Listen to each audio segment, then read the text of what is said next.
everybody, we are here for our special presentation of the coverage of the Tennessee Alabama football game. That was, honestly, we pulled it out of our talk because, first of all, we're Tennessee fans. But that was just one of the best games of the past few years. It was a fantastic back it lived up to its hype. Fourth game. Tennessee ranked number six in the country. Alabama coming in at number 3. Alabama coming in at number 3, and man, this just goes to show you what coaching can do. Josh Heupel. He comes in and he's 20 weeks now into his tenure. He had 12 games last year, and then 6 games, so he's 18. He's 18 games into his coaching career, and is now ranked number 3 in the country. I mean, I'll give credit to Alex Golesh, too. Yeah, it's coaching. It's coaching. He came in, lost 36 players from the previous administration, the Pruitt area, lost 36 players, and 18 games later is number 3 in the country and had 15 first-place votes for the number 1 team in the country. That's just freaking fantastic, man. Just absolutely good. I mean, are you on the fence with Tim Banks? No, I'm not. Some fans have been calling for his head lately. No, you really can't be, because first of all, most of those 36 players that left were defense. Because he has 0 depth. In the fourth quarter of the Alabama game, he played a walk-on, yes, a walk-on, in the backfield. Oh my God! Because he has no depth. He has very few players. The ones that are playing back there are playing their nuts off. They're playing hard for him. So, no, I'm not going to give it. And plus, with that style of offense, their defense is on the field probably almost twice as much as what a normal defense would be. So you've got twice as much time with only about a third of the talent of what he will have in the future. So I say give Tim Banks next year, and probably the year after that, to be honest, until he can fill up that talent pipeline. There's been a lot of 5-star, 4-star DBs, defensive linemen, have stars show up for Tennessee right now. So I think we're about to have a big wave of good defensive talent coming into the program. So I say give him some time his defense just beat Alabama. That's a high. They did. When they needed the stops, they got it. They got the stops. They made them kick field goals. They made them miss field goals. I mean, that was exactly what you needed. There. Exactly. You gave up 49 points, but it was the bend not break thing. They held them when they had to. With the least amount of backup players that they have right now, I say no. I say Tim Banks. I say you hang on to him too. I'm impressed with how Golesh and Josh Heupel attacked that defense over and over and over again. Congrats to Jalen Hyatt. He just went off with a bomb. Let's see here. Can you give me 5 of those? 5 touchdowns, man. What the flip? 6 receptions, 207 yards, and 5 touchdowns. NCAA record for SEC. Tennessee Volunteer record. Tennessee record. And I think that's ridiculous. I think they tied the SEC. I think Devontae Smith had 5. And Jalen Hyatt tied him with 5 as well. With 5, yeah. Jalen Hyatt becomes a Tennessee record holder. And think about it, Jalen Hyatt did it against Alabama's defense. Not just any other. Where Devontae Smith, I think, he did it against Vanderbilt last year or something. So, or some other Notre Dame team. So, yeah, Jalen Hyatt did it against the top of the top. And he wasn't just coasting by; he was burning them. He was smoking them, man. I think number 2 for Alabama will see 11 in his nightmares for the rest of his life. The rest of his life. For the rest of his life, he'll just see flashes of 11 go by. Well, who was that now? It was like, man, he got toasted over and over and over and over and over. You want to call it burnt toast? That's what I said over and over. Was like burnt toast. And how about Hendon Hooker? Hooker played outstanding for the most part. He was spectacular, dude. Let me pull up his number. He was 21 of 30. So he was almost 70% completion. which is his season average. Which is for 385 yards Very good. and 5 touchdowns. Very good. Outside of that one interception. He had one interception, but that would just sell on him. It's just sell on him a tad bit. But that's his first interception in 6 games this year. That's his first interception. He only had three all of last year. I swear, only his 4th one since he started at Tennessee last year. That is very, very impressive stats. You need a Heisman moment? How about throwing for 385 and 5 touchdowns against the best team in the SEC? Against the Gumps. Mm-hmm. The Crimson Tide. And now ESPN has him as the betting favorite to win the Heisman. He is plus 450. And C.J. Stroud is Ohio's quarterback? Ohio State's quarterback, C.J. Stroud is plus 100. So he is second place in the Heisman.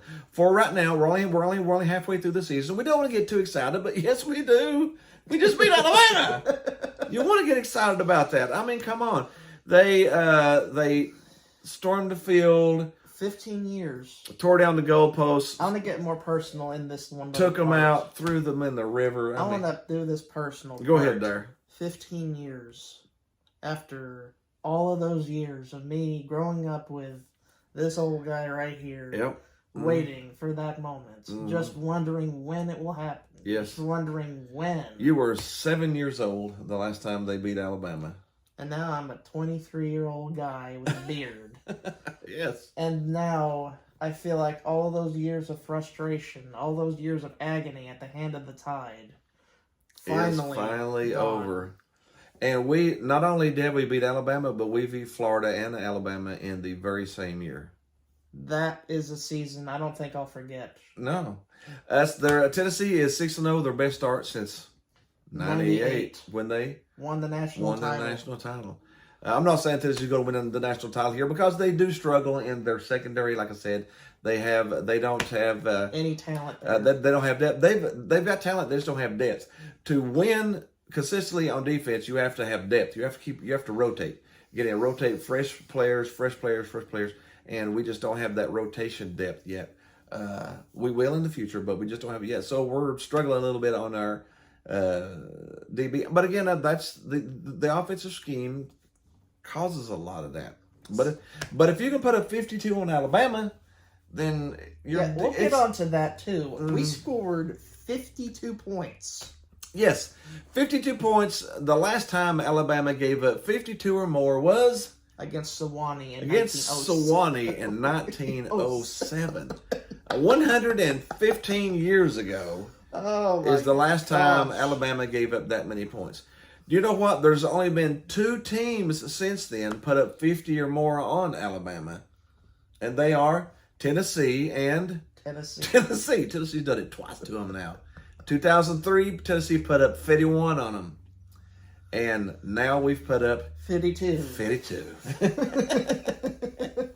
So, another reason for Alabama to hate Tennessee. Oh, they're hating this right now, man. They're hating it so bad. Speaking of which, the referees is a common complaint that Alabama fans have. You can't, if you look at any of those plays, Alabama shot themselves in the foot. They had false starts, 2 delay of games. You had 17 penalties. You say, well, dang, that's a lot of penalties.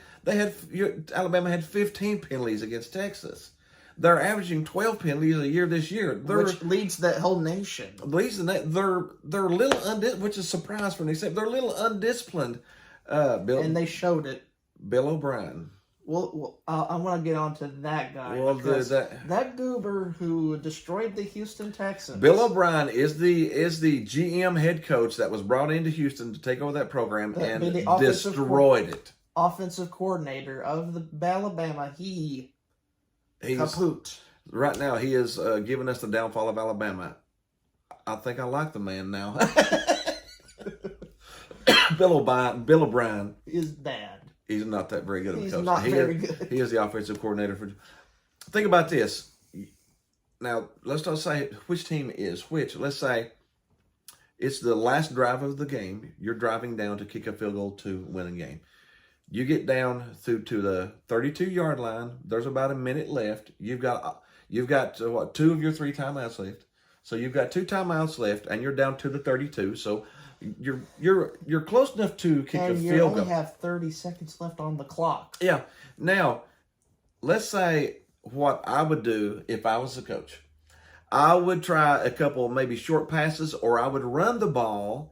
I would try to get another 5 or 6, 7 yards for my kicker. Take it from a 50-yard field goal down to a 42-yard field goal, and I would run it down, make the other team use their timeouts, and then get it down to 5 seconds, 4 seconds, and then I would try me a 40 to 42-yard field goal to win the game or go to overtime because that's the last play of the game.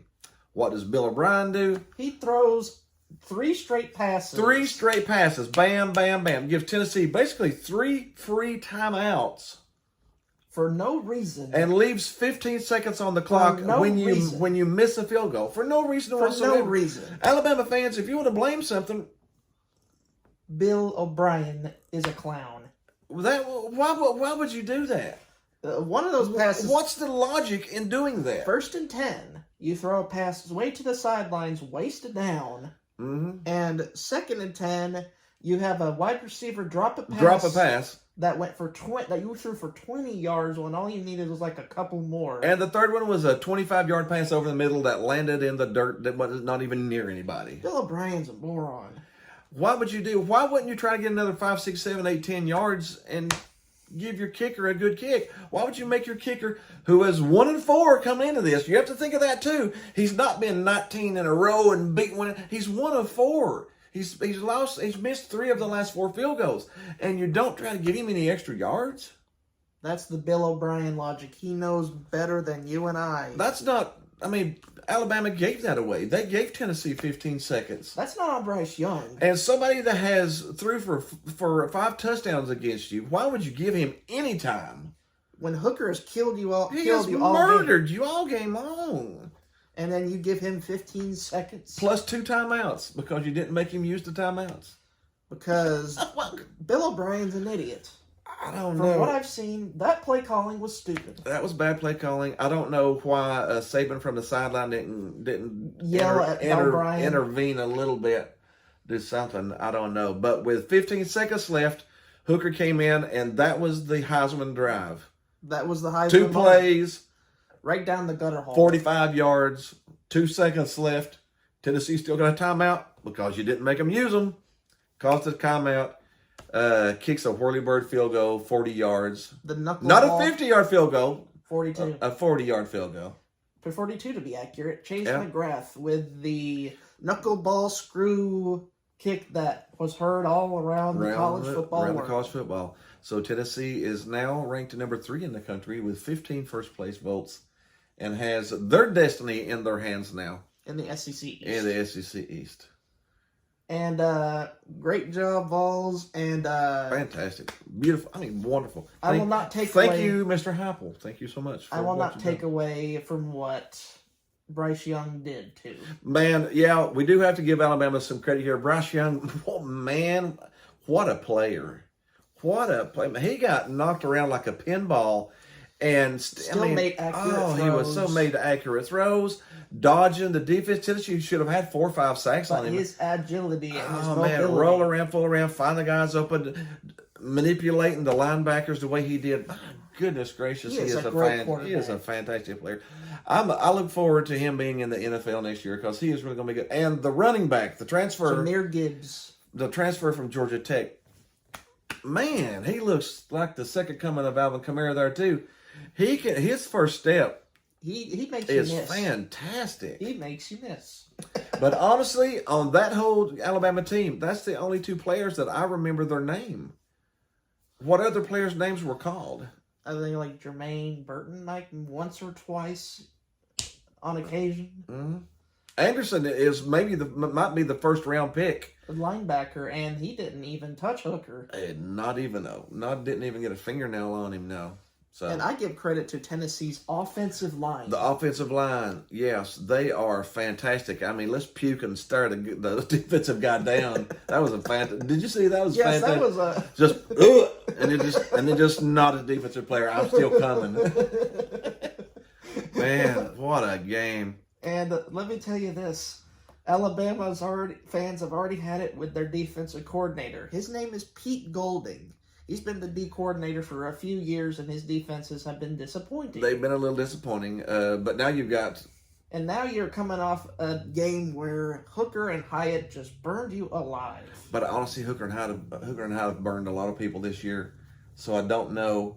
That was the best environment that I've seen in my life. Seen in a game. Look at the decibels that was going on in Knoxville. The decibels went over 125. The noise was so loud it actually registered on a local Richter scale for an earthquake. Stupidly insane. It was the loudest, noisiest, rowdiest, funnest. It felt like the old Rocky Top days. The old Rocky Top. This is the way that it was, man. This was the way that it was back before 2007 and the collapse. The economy collapsed right after Tennessee collapsed. I say the economy's coming back, so Tennessee's back.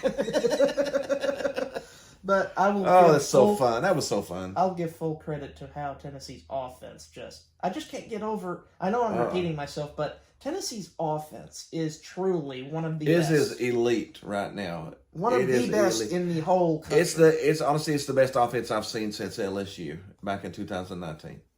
I don't know if we're on that level, but we are close. Yeah, I don't think we're as good as that one, but we could be. That's without Tillman. That's without their number one wide receiver. You got Hyatt just burning people alive on a go route. You can't cover the guy one-on-one down the line, down the field streaking. No, they threw nickel coverage at him, threw dime coverage at him. It doesn't matter. It doesn't matter what. Hooker was so accurate and made such good decisions, and Hyatt ran such good routes. There was nothing that Alabama could do. Nothing. Every time they tried, nothing. So it was just fantastic. There was just nothing they could do. This feels in a more of a final note here before we end the video. Yeah. What does this do to the Tennessee program as a whole? I think Tennessee is back now. Not only will this game give you a good season this year, if Tennessee stumbles a little bit going out, which is possible, they're still a young team. They could possibly lose to Kentucky. Kentucky's a fantastic team. They could possibly lose to Georgia. Georgia's a good team. Georgia's a fantastic team. That's a possibility. I mean, but really, 10-2 is what you're looking at now. At the worst. So 10-2 and the Sugar Bowl is the worst situation right now. So you are a New Year's Day team looking for national championship aspirations next year, and the recruits will come. In hordes. Who would not want to play in that environment? Who would not play in that offense? The number one wide receiver in South Carolina committed to Tennessee on Sunday because he said, I just don't think I could get that feeling anywhere else. It's crazy. He was there. I just don't think I could ever get that feeling I had again anywhere else. We woke up college football as a whole. Oh, wow. Yeah, Knoxville's finally back. My goodness. Yeah. So anyways, we just had to do a special one there on Tennessee. A special moment. We hope you had it. Yeah, special game calls for a special video. We hope you had a little fun with us. Leave some comments on Tennessee. You might love Tennessee. You might hate Tennessee. But Tennessee being good is good for college football. Hit a little like button. Hit a little subscribe button. Hit a little groovy baby button. We'll see you next week for more football. See you next week.